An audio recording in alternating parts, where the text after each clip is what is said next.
তিনটি জায়গায় কখনো তুতু ফেলবেন না।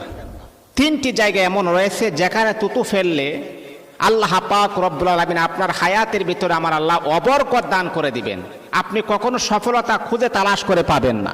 এই তিনটি জায়গা কোথায়? এক নাম্বার হচ্ছে নবী করিম সাল্লাল্লাহু আলাইহি ওয়াসাল্লাম বলেছেন পশ্চিম দিকে আমরা তুতু ফেলবো না। এটা হচ্ছে আমাদের জন্য পবিত্র একটি স্থান। পশ্চিম দিকে আমরা আল্লাহ পাক রব্বুল আলামিনের কাবা ঘরকে লক্ষ্য করে আমরা সেজদা করি, সেখানে তুতু ফেলা যাবে না। দ্বিতীয় নাম্বার হচ্ছে নবীজি বলতেছেন ইবাদতের জায়গায় আমরা যেখানে নামাজ পড়ি, ইবাদত করি, কোরআন তেলাওয়াত করি, জিকির আজকার করি, সেই স্থানে আপনারা কখনো তুতু ফেলবেন না। যেমন ধরেন আমরা যখন মসজিদের মাঝে আসি নামাজ পড়ার জন্য, আল্লাহ তাআলার গোলামি করার জন্য আসি, মসজিদের ভিতরে আপনি কখনো তুতু ফেলবেন না, নাপাক কাজটা করবেন না, তাহলে কিন্তু আপনি গরিব হয়ে যাবেন, ভয়ঙ্কর রোগ আপনাকে আক্রান্ত করতে পারে। নবী